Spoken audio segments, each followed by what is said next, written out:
Afternoon, and welcome to this meeting we're holding today. First off, any apologies? None received. Thank you. Item 2, late items introduced by the Chair. There's none, I believe. Declarations of interest for item 3. No. Item 4, minutes of the meeting held on the 20th of December 2021. They're accepted. And then we go on to item 5, and that's over to you, Ian. Thank you. Thank you, Chair.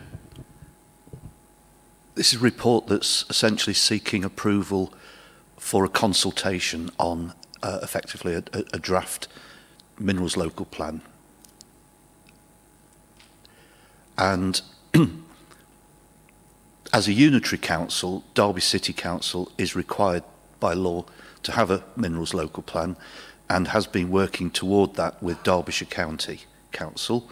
There's been a number of consultation stages that have gone on over the years, but that has now resulted in the production of a full draft. Just maybe quickly explain in local plans, you have what's called Regulation 18 consultation and Regulation 19 consultation. What we've been doing to date is under Regulation 18. It's more of an informal stage. So this is the last part of Regulation 18. Assuming that nothing too untoward comes out of the consultation, the intention is to move to a Regulation 19 consultation later on this year or early next year. And the Regulation 19 document is actually what the councils consider to be the finished product. So I believe it will have to go to certainly Cabinet, if not full council, for that. And the Regulation 19, immediately after that consultation, it's submitted to a government inspector for a formal examination. So there is actually quite a formal process to go through. But we're at now a stage where the document is there, the policies are written, and the consultation is intended to start in later on this month, I believe late February. The joint minerals plan and the joint waste plan, which is two separate documents, are being steered by what we call a joint advisory committee. You'll obviously be familiar with the Joint Advisory Board, so they are very similar. The Joint Advisory Committee is actually the original one that was set up for joint work between Derby City Council and Derbyshire County Council. So that also is an advisory committee, so they have considered these issues and they've resolved, if they resolve, to recommend that consultation goes ahead, the document's approved. But obviously they don't have the statutory authority to make that decision because they're advisory. I think it's probably relevant to mention that whilst it is a joint plan, there are no actual mineral sites being proposed for working within the city itself. That doesn't mean to say that it's not worth the City Council having a minerals plan, because I think two or three things are quite relevant from that. The first is that it means that possible sites within the city have been considered and better sites have been found. In other words, less likely to come through on sort of just through planning applications.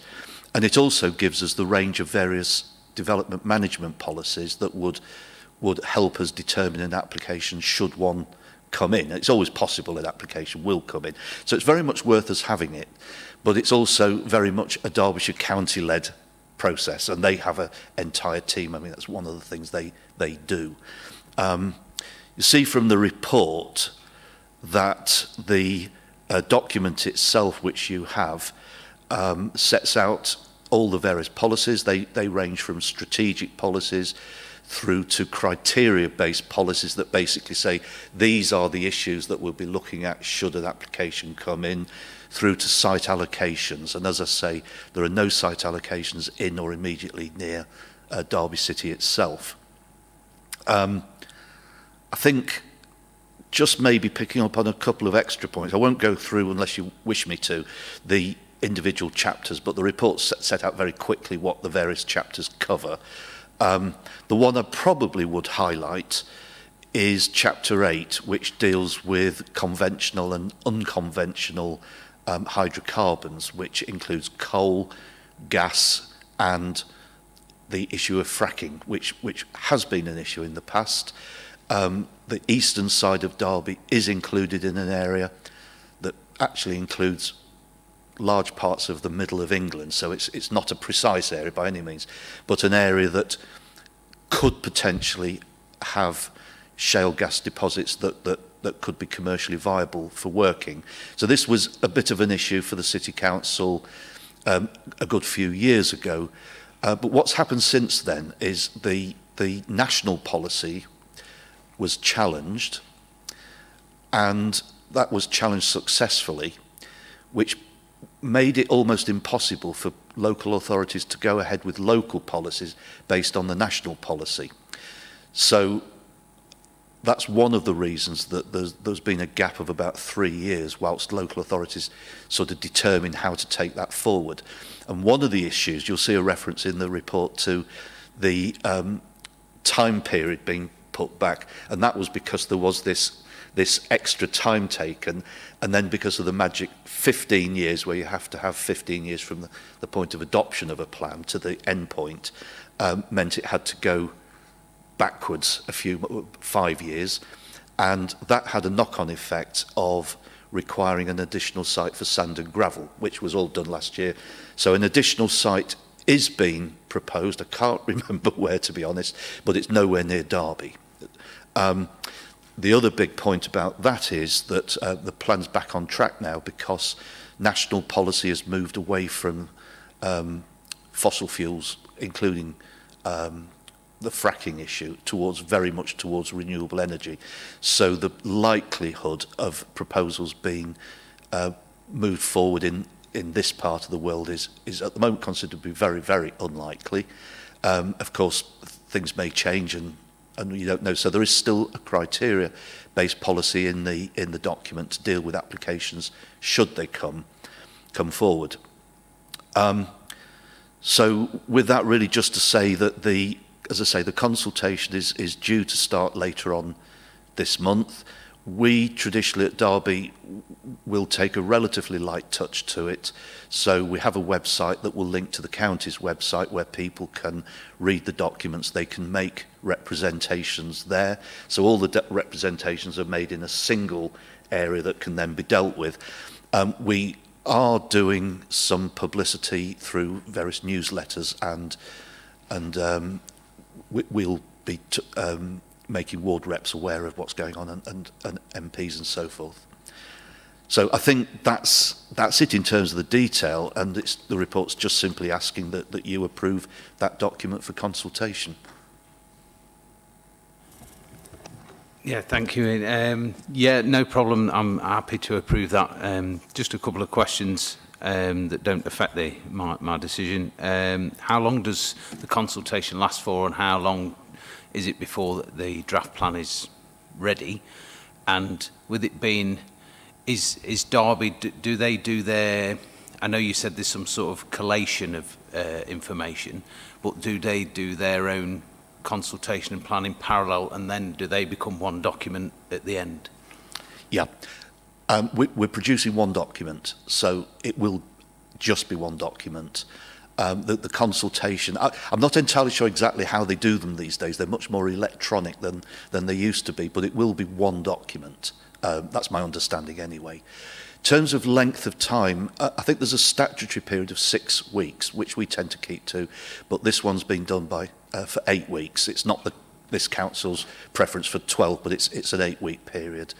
The county view is that once the consultation process is over, they'll obviously they'll collate those responses. That'll go back to the Joint Advisory Committee for consideration, together with any recommendations to change. It depends a little bit on how many recommendations there are as to how long that takes, but they feel fairly confident that they'll be in a position to to have an amended version of the plan, this Regulation 19 document, which is the final version as we would see it, for another statutory consultation later on this year. It may be early next year. That's lovely. Thanks, Ian. And so, yeah, that's approved. Thank you. So we're now on to item 6, DEGF approval. Thank you. Yep. We've been approached by a local company to provide a grant of 125,000 towards basically the purchase of 2 machines. This was approved by the investment panel on the 18th of January, but given the amount proposed, we need Cabinet member approval to proceed. The award is for 30% of the total cost of the machine, of the 2 machines. It's a composite manufacturing company. And basically the bigger scheme is to develop and manufacture battery boxes for electric vehicles. So obviously that's an area that they're expecting big growth in years to come. It's set to create 15 jobs which will be contracted in the grant document. And subject to approval, then the next step would be to do some external due diligence on it, and assuming everything's okay, then at that point we'll proceed to awarding the grant. So that's the outline of the scheme. Thank you. Just a couple of questions then. Does this company already have this facility in place, and is this additional to what they already do? Yeah, the machines will fit into the existing premises within Derby City. It's a bolt-on to what they already do anyway. They're already very active in the composite manufacturing sector, and it just allows them to diversify into a different sector and to scale up and to allow the take on of the additional staff. Okay. Yeah. Thank you. Yeah, happy to approve that. Thank you. Next item is the exclusion of the public.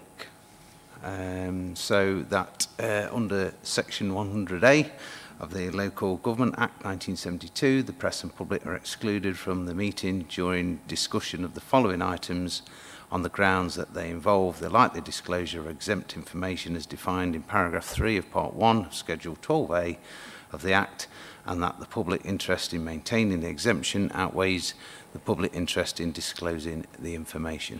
So that ends the public part of the meeting. Thank you.